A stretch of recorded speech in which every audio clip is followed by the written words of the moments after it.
Oh my goodness. This is Lucas left. He went to go grab his medication. We're off to a good start, guys. Look, you got to start your thyroid medication first thing in the morning. First thing. On an empty stomach. Good word there. Good word.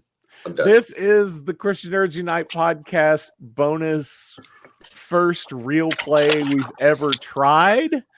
I am Ricky, and I am going to be the narrator. And eventually, Lucas Pinkard will be back with us, and I'll have everybody else introduce themselves. But we are playing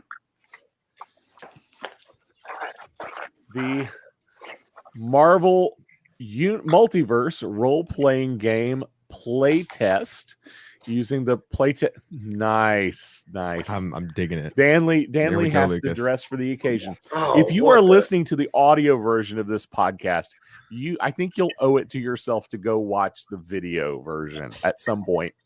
It will be on YouTube somewhere. But perfect. All right. Well, I am Ricky. I am going to be the narrator. So if you've ever played a role-playing game before and you've heard the term GM, Game Master, or DM, Dungeon Master, in the Marvel role-playing game, the Marvel Multiverse role-playing game, to differentiate it from the old version, they are calling this person the narrator. I'm a little disappointed they didn't call them the Watcher, but I think that was a missed opportunity. But I guess that actually allows them to make the Watchers a character. So there's that. But let's go around and introduce everybody. And I'm just going to go in the order that you guys are on my screen. Danley, you're up. Hey. Yeah, I'm Dan Gibson, and I'm playing Groot today. So I'll be utilizing some of those narration of the just saying I'm Groot. I have a health of 240 and focus of 120. Wow! And tell us where people find you. Oh yeah, who I am and where I'm from. From Dallas, Texas. I'm a podcaster. That's how we all kind of hooked up. The Reverend and the Reprobate show is what Lucas and I work on, which he's coming up dressed as Rocket after the marvelously talented Ashley. You're up, Ashley. I'm Groot. No, just kidding. Had to. I'm Ashley. I am trying to remember all the questions. I'm Ashley. I'm in North Carolina. I have my business Fangirling Over Jesus. Finally turned it also into podcast thanks to everybody here's encouragement. So thanks, guys. And I am playing Storm, but I don't have a Storm shirt, so I'm rocking a Black Widow shirt. Wow, it's early. Here we go. This is gonna be great, guys. All right, and Lucas, you're up. I didn't see you there.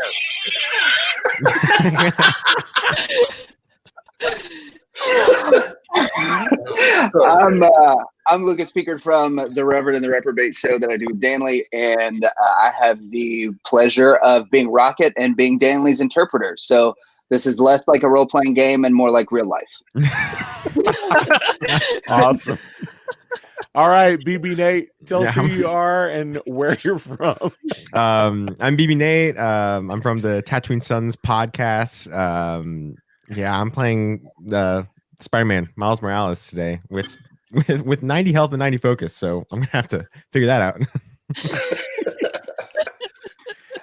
All right. Well, thank you all for joining me.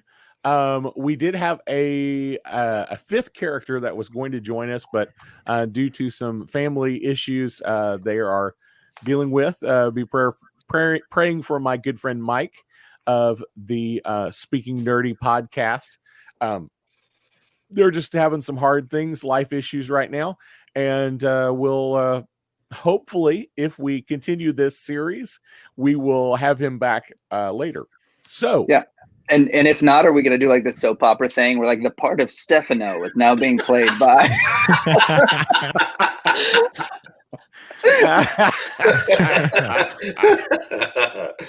Oh my goodness. Man, you're on a roll this morning. This is the way this is all going to go. So, couple of things for those who are uninitiated in the Marvel Multiverse role-playing game.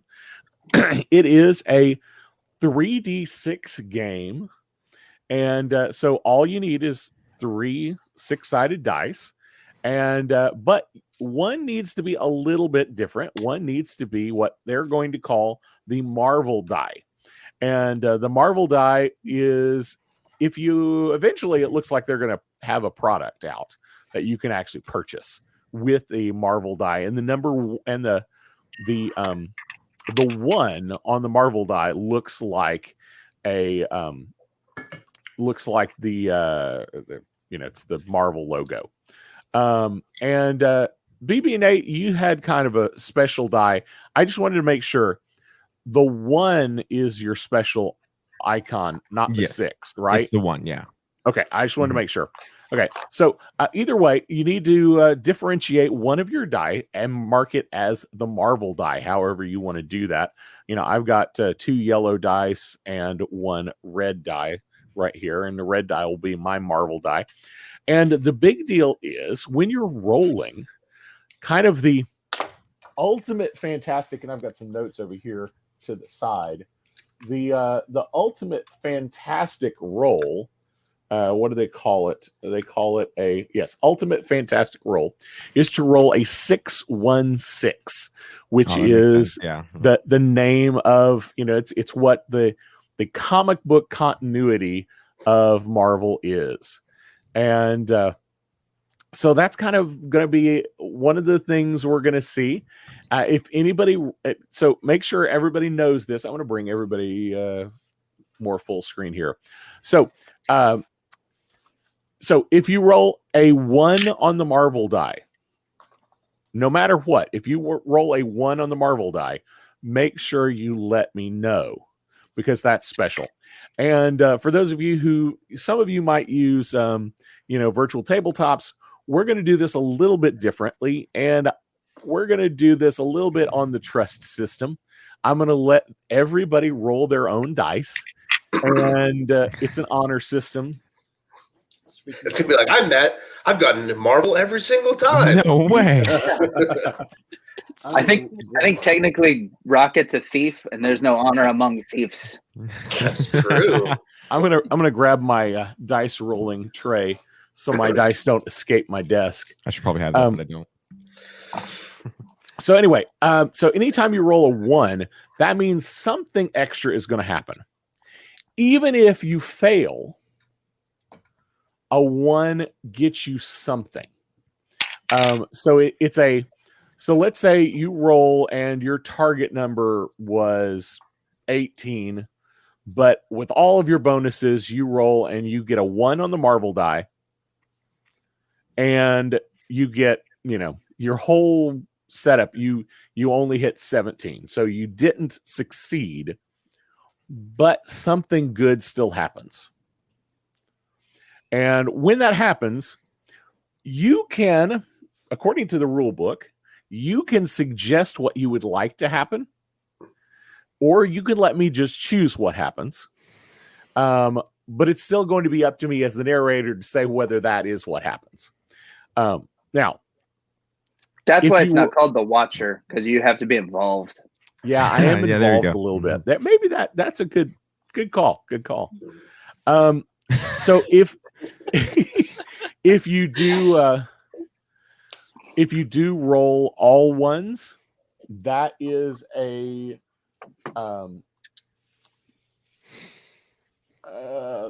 botched roll, and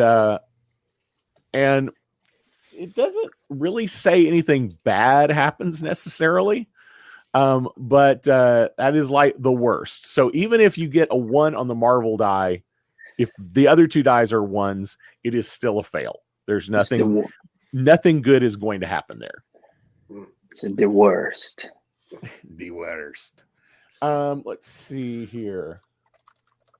So you can have a fantastic failure, and you can have a fantastic success. So fantastic failure is a 1 on the Marvel die, but you don't reach your target number. And that's a no, you didn't succeed, but something vaguely good still happened. Fantastic success is a 1 on the Marvel die and you hit your target number or higher.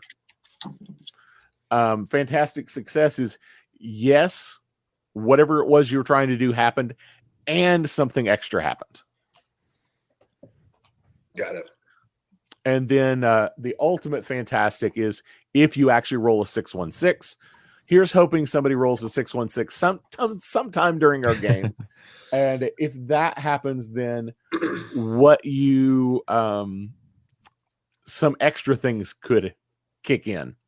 By the way, as you're checking out your skills, your powers, you might notice that I believe in some instances, depending on what you roll, something else might kick in. So you might double check those if you have a fantastic roll. If you roll the Marvel die with a 1. So before we try to get into this, do you guys have any questions? Okay, so I don't think so. none of us have ever played this game before. Yep. We've all read various portions of the book, and looked through the characters. So there is going to be a lot of us maybe looking up things. So we're going to see how this goes. One of the things that we're going to run into is that Mr. Danley Gibson, I am Groot over there, in character can only say I am Groot. So Rocket will be his interpreter. And if you've ever played a role-playing game and you've never had a situation like this, it can be kind of fun. And what we're going to do is Dan is going to send a message over to Lucas, and then Lucas is going to figure out exactly what he needs to do with that information. And we're going to leave that up to him. One of the things in this game is that there are karma points. Karma points can be used once a turn by each of you. And what it can do is allow you to re-roll 1 die. Okay? Does that make sense? So each of you on your character sheets, you're going to see that you have a certain number of karma. And so you can just tick those karma. So you might just keep track of those if you use any karma. However, I can award karma to you for good role playing. Oh. So when you do something super positive, or you do something super creative, or if you do something that's just very, very in character for what your character is, I have the opportunity to award you extra karma. But you can only use karma 1 time per turn. So unfortunately, you can't just keep rolling until you get a 616. Would you like an example of in character? Oh, yeah. Sure. I am Groot. Look, he hails from Planet X, and like his small raccoon friend here, everyone with any sort of prosthetic device should, watch themselves, because if it's valuable, we just might take it.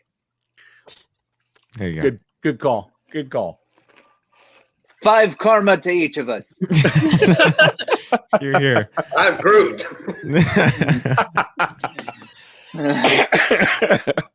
Definitely feel free to ask any questions as we go along. And we're gonna kick this off. You guys ready? Yes, for the next 19 minutes. That is something that you're going to find out at some point. Lucas is going to have to step away for a few moments, and not sure how long. But when Lucas does step away, There's a plan. something interesting will happen in the game, and he will disappear for a little while. And unfortunately, BB Nate and Ashley, you simply won't be able to understand what Danley is saying if he decides to say something. Yeah, and unless Danley texts it, unless Groot texts it to Rocket and Rocket texts it to Storm or BB Nate, so that we can just make this as convoluted as possible. I don't think Groot in game would probably have a phone on him to text. But no, I've got a device that allows me to telekinetically speak with Groot because of I'm Rocket. Ah, That's how I'm using one of my karma.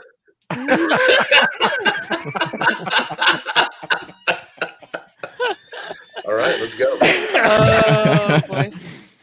all right. Well, let's see how this goes. I realized I'm way off mic if I don't have this over here. So and it's such a nice mic. It is. I know. Yeah, and if I'm off mic, like even a little bit, it's hard to hear. So let's see here. Is that a black EV? Yes. Ooh. Yep. Yep. A black RE20. I love it. They just came out with them recently, so I bought one. It's exactly the same as the gray one. There's no difference, literally. Except for the black. It's literally the color is the only difference. It's the microphone that Batman would use. It is. We just have Alfred's stupid mics.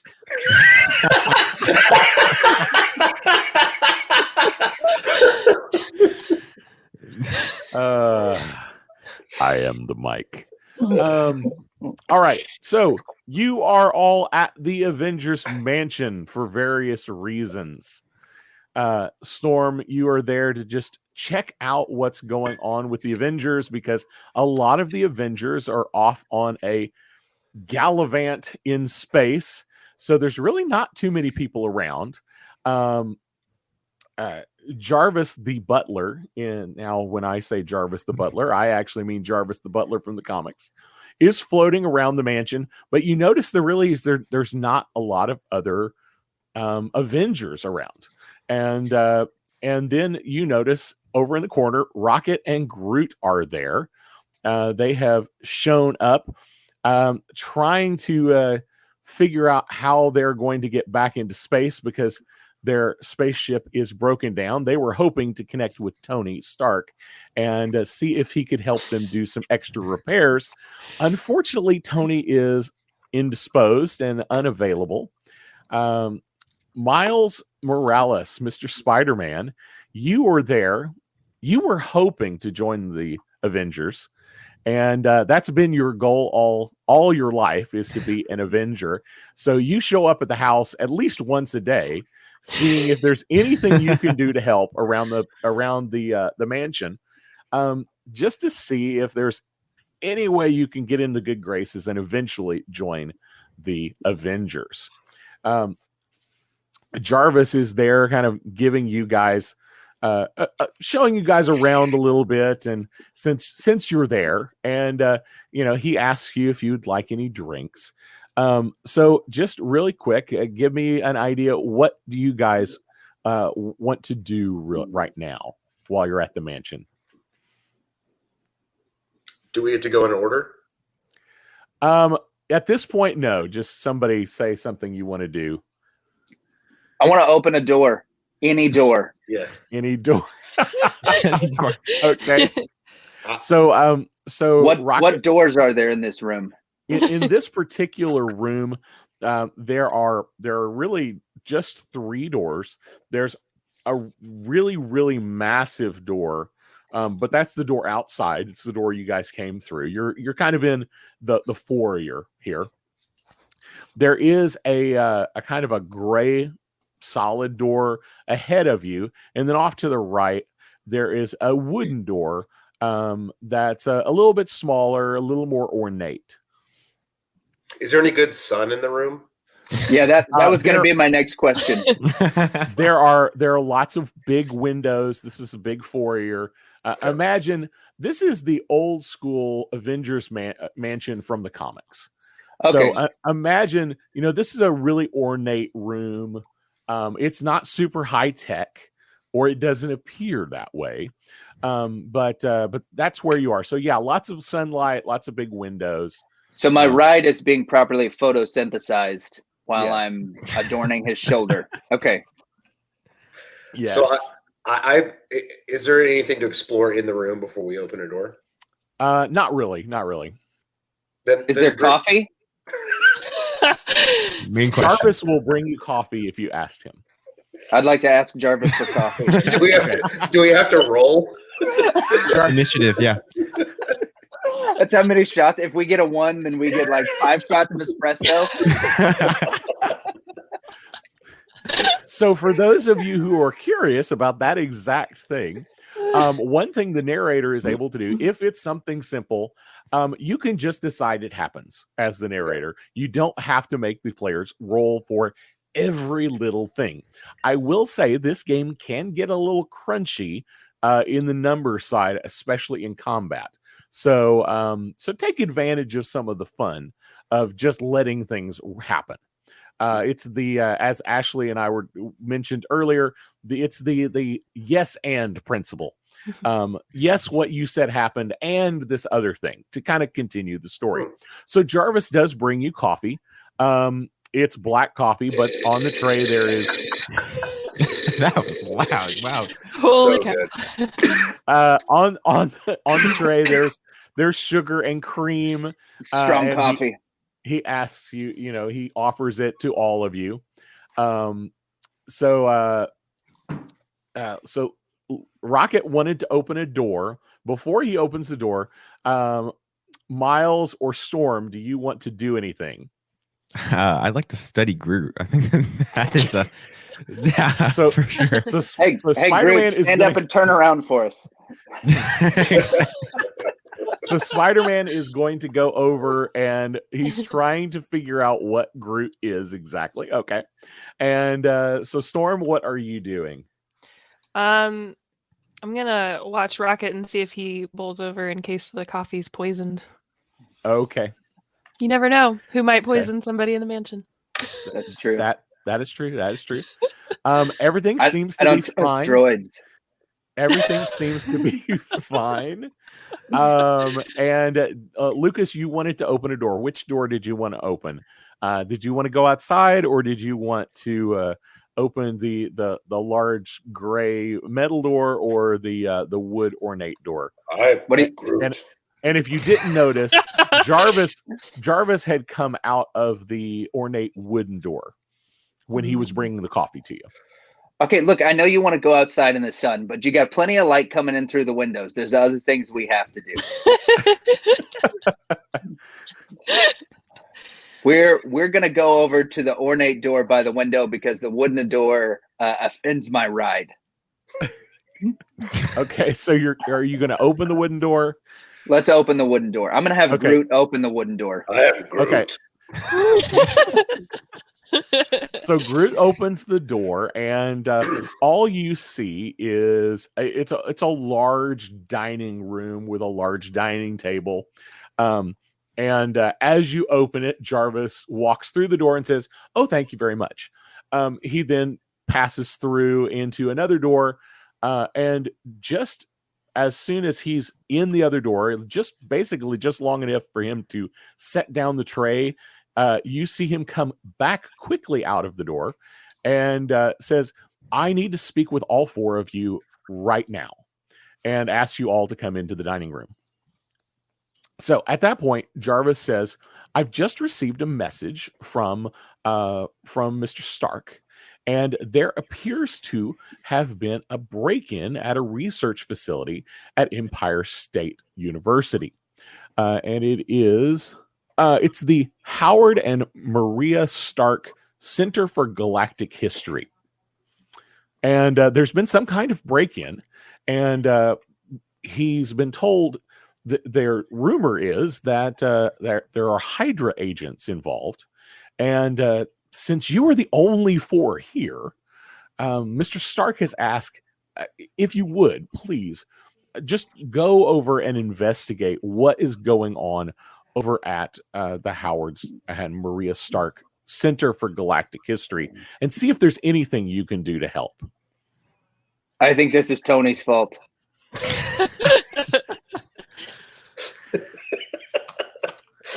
So what do you do now? Hey, I'm gonna go help him, of course. Yeah, well, let's listen, Miles Morales. You're no Tom Holland. Look, Storm, you've got leadership experience.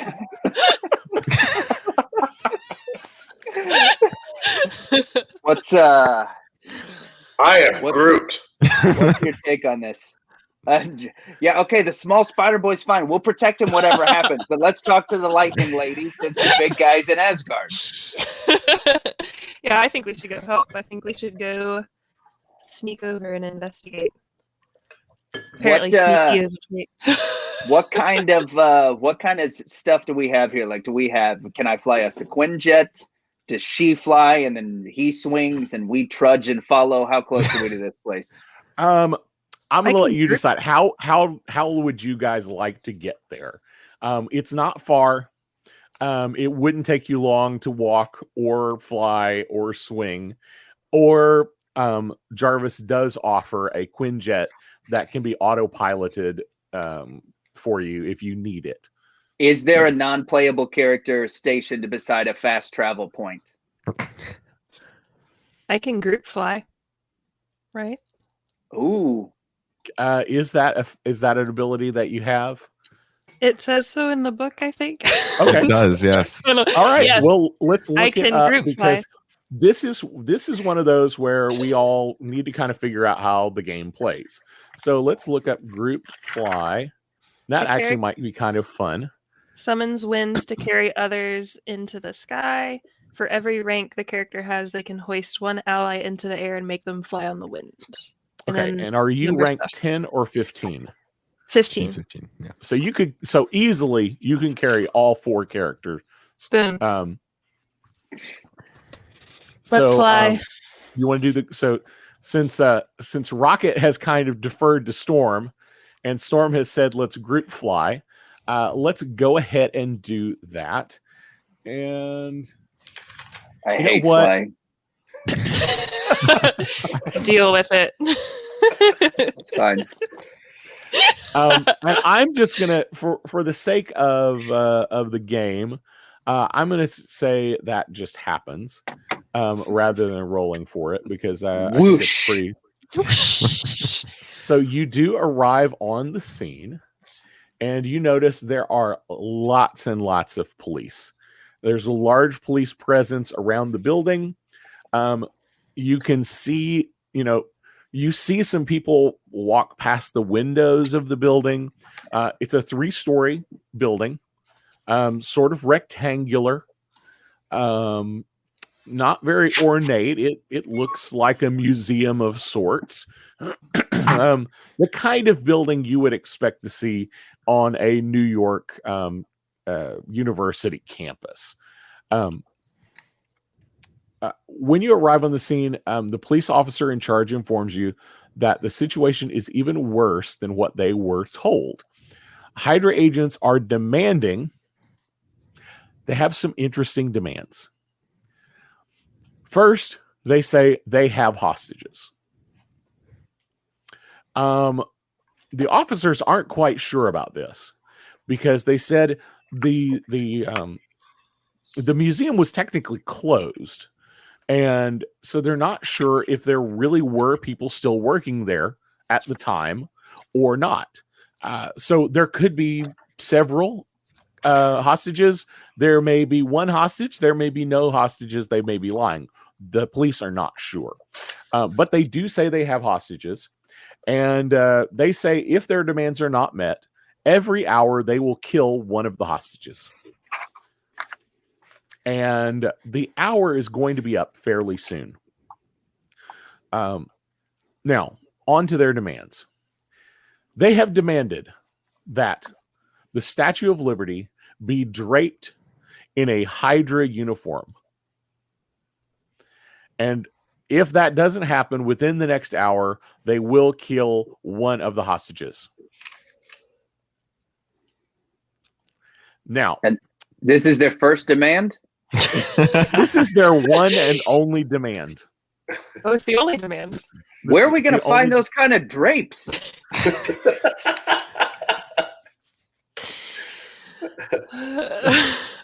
The policeman kind of looks at you funny and goes,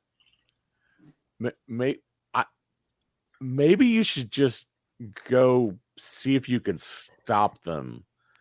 I don't think we're gonna. I don't really think we can dress up the Statue of Liberty like a Hydra agent. I am Groot. Yeah, okay, that's great. I love the aspen trees too. How do you know they're aspen trees? I am Groot. Because of the way that it is. Very nice. Okay, somebody, let's. While you're standing there thinking, you see a Hydra agent stick his head out the window and yell, "Hail Hydra!" And then he ducks back in. What methods in do we have? There's only one entrance, and at this point, let's bring up our map. Fancy. All right. So there's only one entrance. It's right here at the front of the building. It is 3 stories tall.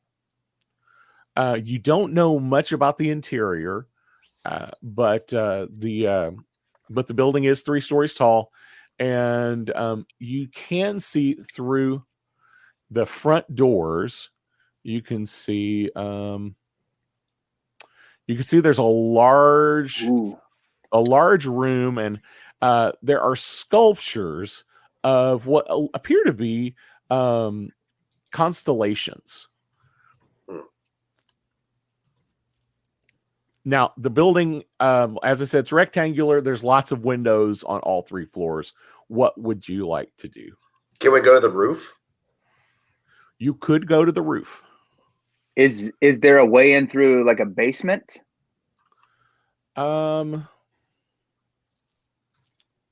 There is a lower level. How much time do we have till the hour's up? The first hour's up? An hour. About No, he said it was cool. You got to listen, Rocket. about 15 minutes. So we and the hostages are on the first floor, at least the first one. You Or do don't we know know? that there actually know. are hostages. You don't know where they are. You've been told that they have hostages, but even the police aren't sure. Do we have a way to tap into the surveillance? No. That's not helpful. So we could go through a window that might be smarter than the front door. What do you guys think?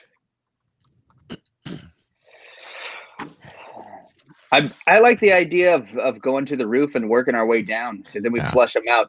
Mm-hmm. Okay. I have stilt step. Oh, so you can create steps for us to go up? I can go up very quickly. I can climb quicker. I gotta go look it up. I mean, I can swing, so that's. Oh yeah, pretty- Spider-Man's the best one. Mm-hmm.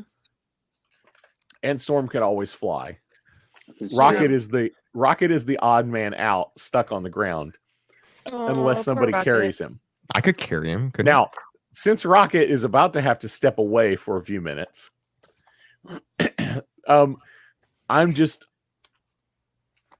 the narrator, I don't usually want to give out this kind of thing, but since Rocket is going to get stuck, it has to step away anyway. This might be the opportunity for Rocket to get stuck on the ground for a few minutes. And That when he sounds comes good for back, Rocket. we can decide how he got into the building. How does that sound for you, Lucas? Perfect. Okay. So All right. Good luck, everybody's headed Avengers. to the ceiling. Everybody's headed to the roof except for Lucas. All right. And Lucas will join us again shortly. I hope. Hopefully the game is not over before that would It's be good. interesting. Hey, Groot, Spider-Man, and Storm are still formidable. this is true. And now All we're on right. the roof. Good. Yes. So I am just going to say all of you were able to get onto the roof. That seems like a simple task for all of you. By the way, in this game, there are some rules for different tasks. I'm going to throw out little bits of information about the game from time to time. There are some simple rules about difficulty. If let's say if Storm not having a special skill for climbing said she was going to climb up the side of the building, that actually might be a difficult task for her. Or so there is actually a chart in the book for how difficult a task might be. And it can add, so if it's super, super easy, it might add points to your roll. If it's super, super hard, it might subtract points from your roll. So that's kind of an interesting little mechanic they put in there. I think it's useful.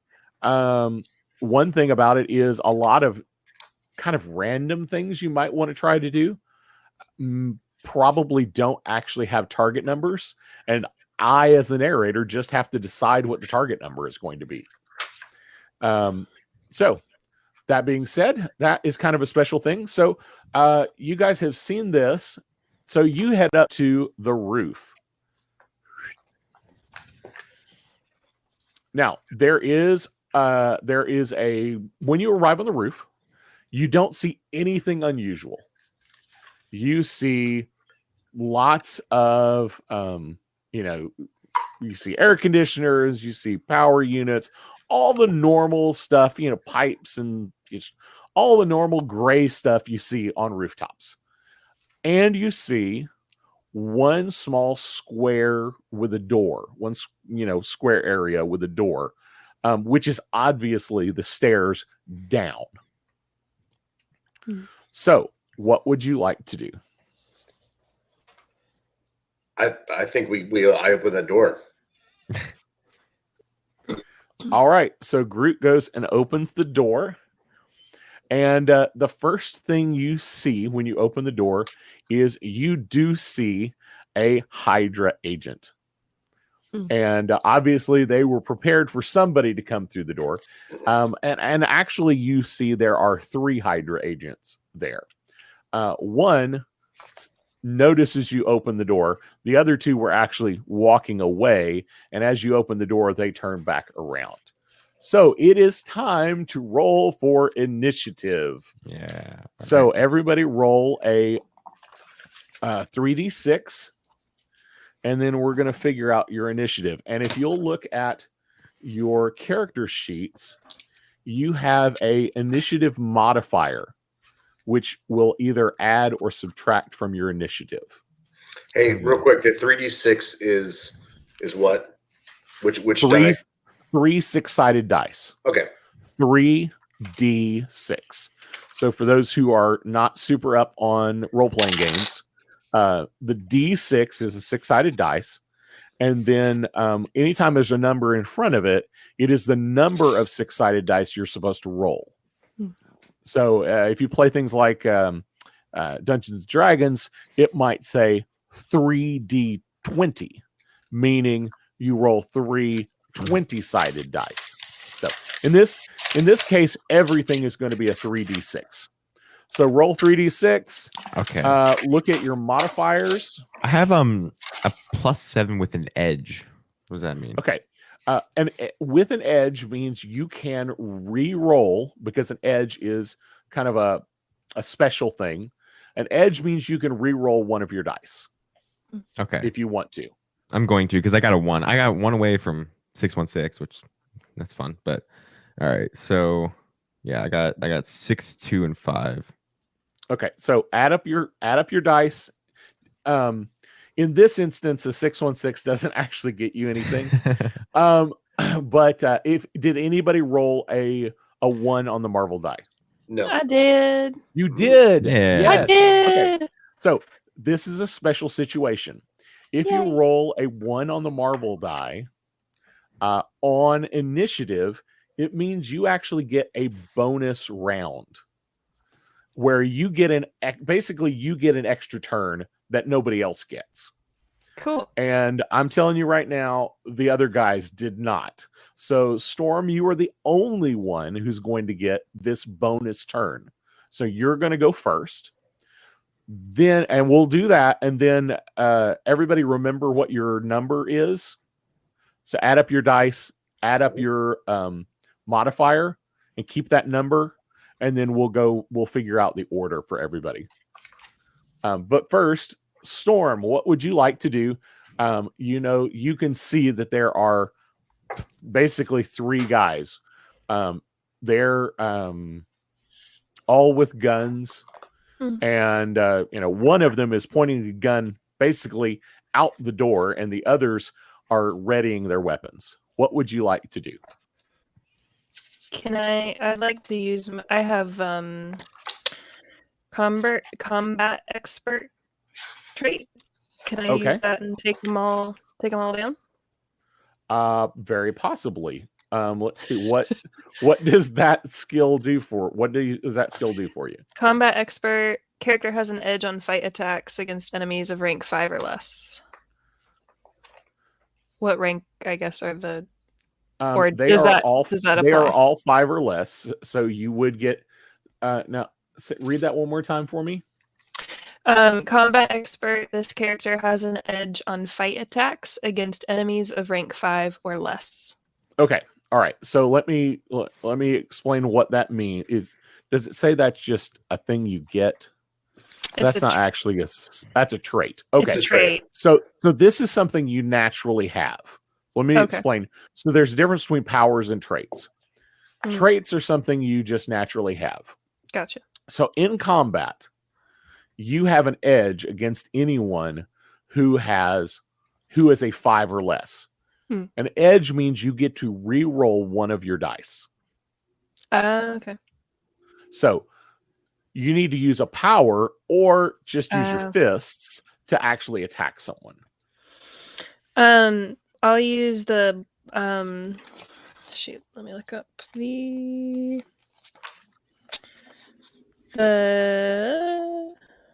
Where's I've got blow back or blow down. I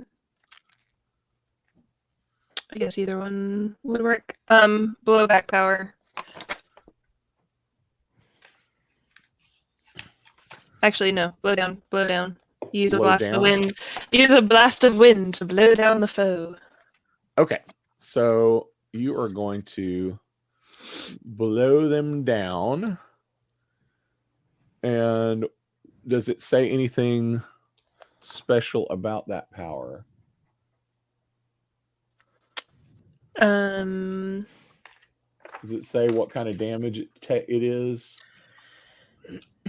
If the attack succeeds, the target is knocked prone. If the attack is a fantastic success, the target also takes range debris bashing, or takes range damage bashing from flying debris.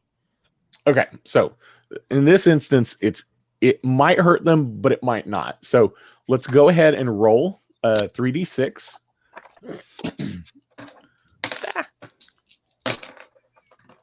Okay. Did you get a 1 on the Marvel die first? No. Okay. Let's see. Blow down. Ego versus agility. Okay. So let's look at. So what was your score? What would your roll? 14. And then did you say you add the modifier, or is that not a thing? Okay, so it's 14 plus your ego modifier, which is 21. So 35. So 35. And that is against the either agility or might of the assailant. Does it affect more than one character? Does it say? It doesn't say. Knock a foe down. So so it's only going to affect the one. Okay. So their might. So I'm going to roll. And they rolled 5, and their might modifier is only a 3. I'm just going to tell you right now, these Hydra agents that you're running into right now, they are just cannon fodder. You guys are going to wipe them out very quickly. All right. So, and I actually, okay. So you're going to knock him down. The first guy is knocked down onto the ground. He's not injured, but he is on the ground. So he's going to have to get up in order to actually attack. Now, the other 2 can actually still attack. So let's go to initiative now. And what was everyone's initiative? This will be your 66 that you rolled plus your initiative modifier. So I'm what 20. is everybody? 20? I'm also Yep. 20. 19. Okay. All right. So since 2 of you have the same, I'll tell you, you are all going to go before they do. So since you both have 20, so Danley and BB Nate, you both rolled the same initiative with your initiative modifier. So if one of you had rolled a 1 on the Marvel die, that person would go first. Since neither of you did, then we go to your initiative modifier. Whoever has the higher initiative modifier would go first. However, you both have the same initiative modifier Okay. as well. I believe. Make sure I read that right. No. I'm sorry. Groot, you only have an initiative modifier of 4, Mhm. whereas Spider-Man has an initiative modifier of 7. So in this instance, Spider-Man will go first, and you guys are already in the right order for me just to go right down the line. So this is what we're going to do. Great. And this will be the initiative basically until we're done fighting. We're not gonna keep rolling initiative for each time until we have a new encounter. So at this point, the Ashley has had her bonus round, and Yay. now it is BB Nate's turn. I'm going to give them just a little bit of a move here so they actually can all come out so everybody can access everybody. So there are 3 standing there. They all have weapons. BB Nate, pick one, right, left, or center, and tell me what you're going to do. Can I do left and let's do Spider Strike?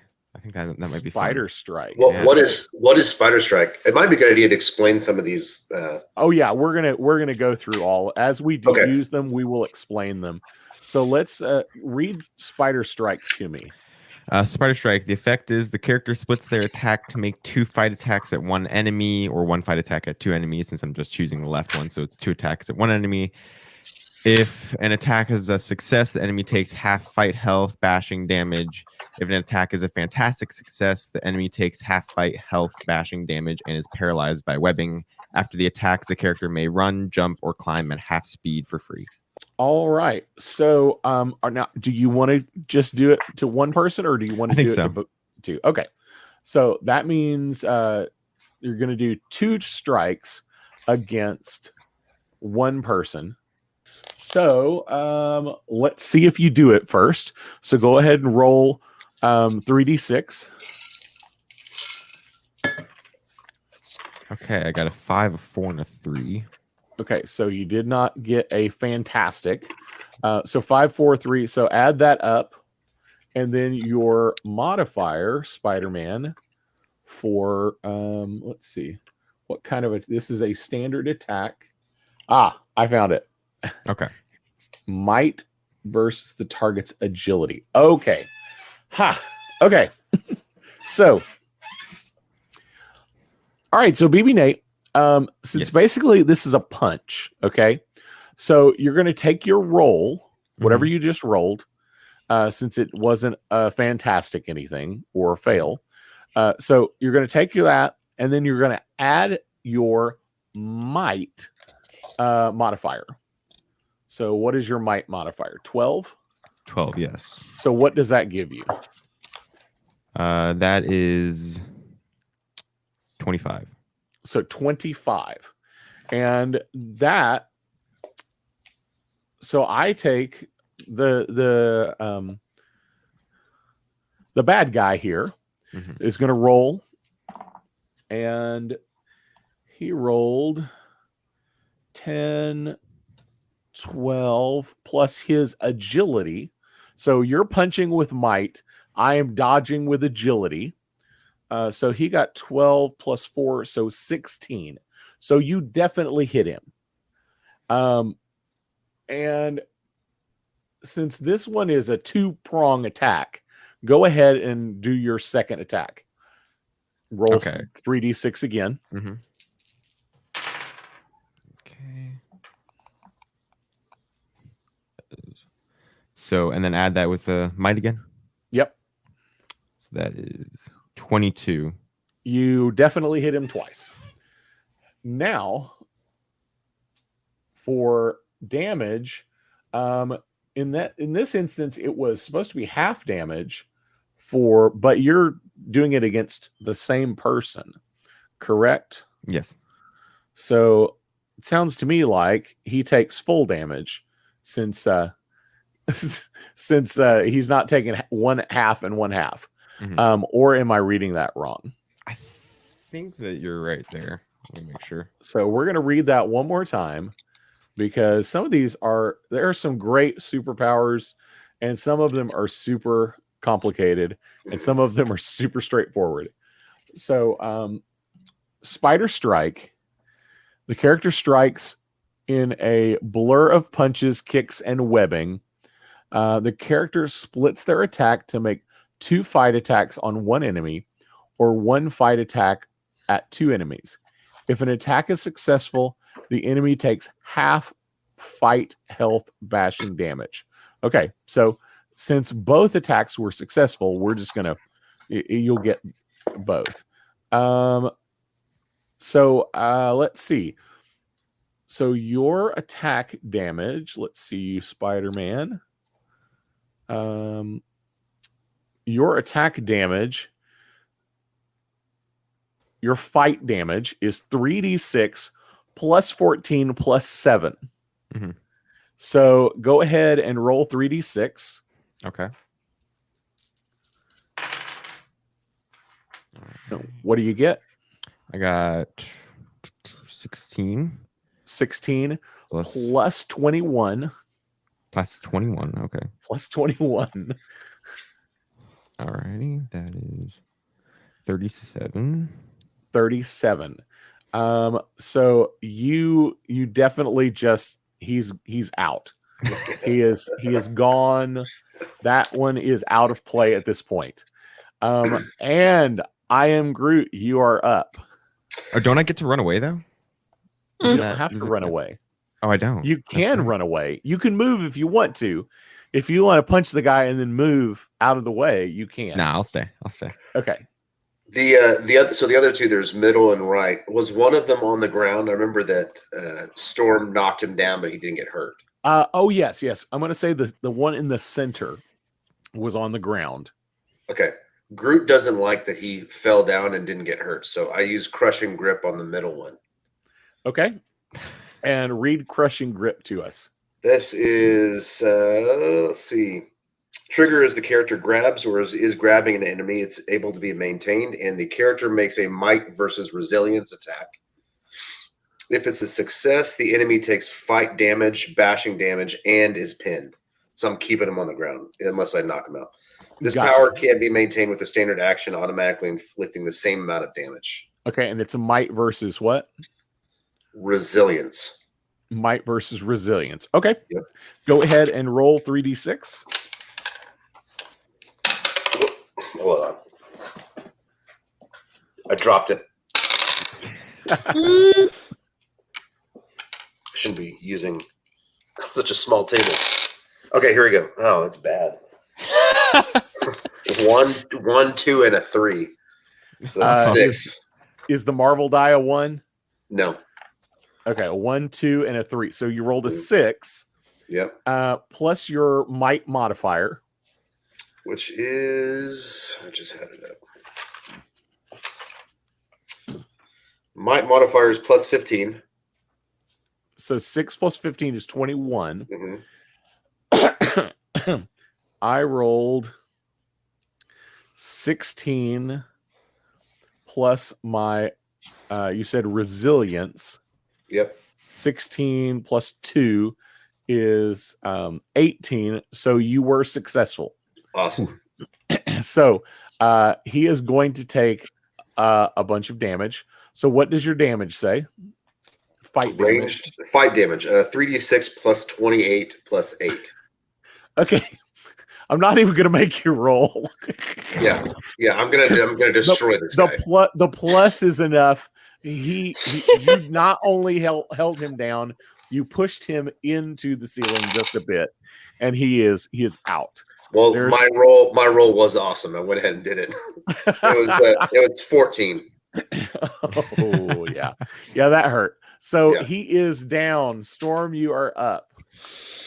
I want to use. I'm trying to decide between lightning barrage or lightning strike. Yeah, that sounds exciting. I am Groot. And at this point, we have no idea what he said. Mm-hmm. I like lightning barrage. Let's have some fun with that. Lightning barrage. Okay. So let's read lightning barrage to me. So, what is that's interesting. Prerequisite design. Prerequisite. Certain powers will require you to have some kind of prerequisite. Either you have to have some other superpower. Oh, okay.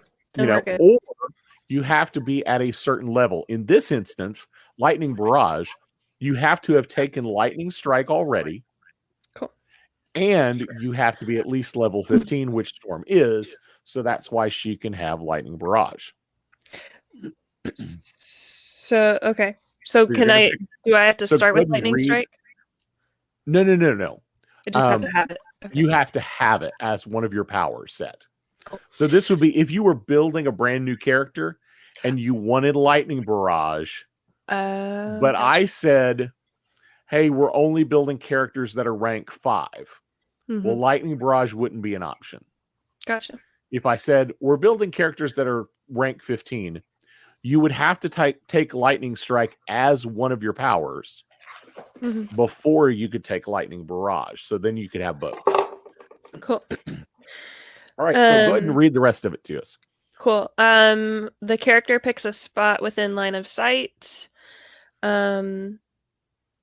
makes an ego check and compares that against the resilience defense of every enemy within 50 feet. Holy cow. Maybe we just need lightning strike if the other two guys have already been taken care of. Now that I'm reading this more in depth. It's fine. Either one is fine. No, this is fine because it's only going to affect the enemies. Cool. Then let's do lightning barrage. We'll just have some fun.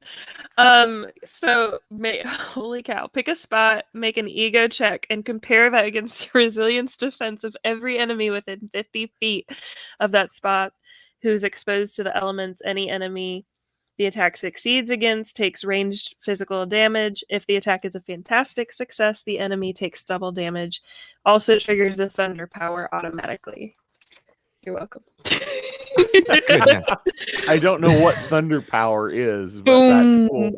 We just want overkill on every single one of these people. So you're gonna roll an ego check. So roll your 3d6. Ooh. Any character the attack succeeds against with thunder is deafened. Oh, cool. If the attack is a fantastic success, the character is also stunned. Fun stuff. All right, so go ahead and roll your 3d6. Yep. 14. 14 plus your ego modifier. 14 plus 21, so 35.